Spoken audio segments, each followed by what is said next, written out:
Before the first mirror caught a villager's eye, before the first metal knife split open a taro root, before boots crushed the fern-covered earth or steel birds screamed across the skies, there was only this, the rhythm of the jungle, the breath of the mountain, and the wisdom of a people who needed no inventions to understand life.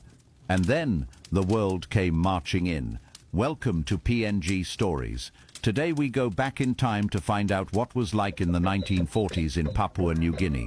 This is a story titled Smoke Over the Mountains, a Papua New Guinea story of war and wonder. Let us dive in. There was a time when a man measured his wealth not in coins but in pigs, yams, and how many stories he could tell without stuttering. A time when a woman's hands were never idle, and her knowledge of herbal medicine could quiet fever or lift a spirit from sorrow. In the highlands, where the fog clung to the ridges like ancestral smoke, there were no mirrors. People saw themselves in the still surface of a creek, or in the eye of someone they loved. Beauty was not bought. It was worn in scars, feathers, and posture. Before salt came in neat paper packets, villagers climbed high cliffs to harvest it from natural salt licks. In coastal regions, they boiled seawater in clay pots until crystals were left behind. Salt was precious, not just for taste, but for preserving wild pig meat or smoked fish during long feasts. Clothing was never about fashion. In the Sepik, men wore cassowary bone nose piercings and shell necklaces. In the highlands, women wore grass skirts while men tied woven belts and penis gourds, not out of shame but tradition. Bright red ochre, white clay, and charcoal adorned dancers for sinks, each symbol telling a deeper story of tribe, love, battle, or harvest. There were no trucks, no planes. Paths were carved by feet.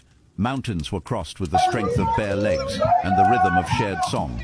Dugout canoes carved from tree trunks moved people across rivers and into trading networks that stretched long before colonial maps knew they existed. Before metal knives, they used sharpened bamboo or stone axes. Bones and obsidian became fish hooks and spear tips. These weren't crude tools. They were carefully shaped, passed down, respected. A bone knife carved by a grandfather's hand could skin a wild wallaby or cut the umbilical cord of his grandchild. Food was earned with effort, never fast. Men climbed palm trees to gather betel nut and hunted cassowaries in the underbrush with stealth and endurance. Women harvested sweet potato from hand-tilled gardens and wrapped food in banana leaves for earth ovens. Feasts were shared communally. No one went hungry unless everyone did. Before sport was a word, games were survival. Boys competed by throwing spears at targets or racing up muddy slopes.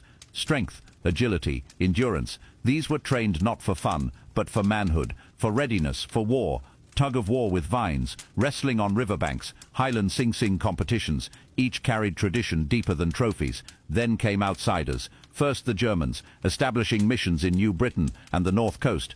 They brought metal, cotton, and new boundaries. Then Australians, bold and firm, divided districts, planted airstrips, and introduced the English language with force and favor. And when World War II came, the earth itself seemed to tremble beneath its weight. The Japanese arrived, cold, organized, and without smiles. Ships turned into islands. Guns towered over coconut trees. Orders were shouted in a language no one understood, but fear translates in any tongue. And between it all stood the people, unarmed, underrated, unshaken. They didn't just survive the war, they navigated it. They carried wounded soldiers through vines and gunfire, barefoot. They fed strangers with food they could barely spare. They guided troops through trails where even ghosts feared to tread. Some were called fuzzy-wuzzy angels by grateful Australians, but they never asked for the name. They didn't do it for medals. They did it because it was right. And even as bombs split trees and bullets scarred rock, something inside remained untouched. Children still gathered under starlight to listen to old tales. Fires still crackled, drums still called, and elders still looked toward the mountains, knowing the ancestors were watching. When the war faded like fog on a hot morning, it left behind craters, rusting plains, and memories soaked in blood. But it also left lessons, that you don't need to read to be wise, that silence can be stronger than speeches, that kindness in chaos is power the world cannot measure. Papua New Guinea did not return to the way it was before. It adapted. Schools were built. Blackboards replaced bark walls. English words arrived. But Tok Pisin and 1,000 local languages still ruled the soul. Children now learned to write, but also still knew how to plant, fish, and dance. Today the mountains still whisper. the rivers still remember, and the people, they carry both memory and fire. So when you walk the mossy paths of Kokoda or hear the sea whisper at Milne Bay, remember this: before the world came knocking, they had all they needed, and even after the noise of war, they still do. Because in Papua New Guinea, strength was never measured by weapons or wealth, but by what remains standing after the smoke clears. This is not just a story of war, it is a story of what war could not take: the land, the people, the spirit. Papua New Guinea, still standing, still unbent, still singing beneath the smoke.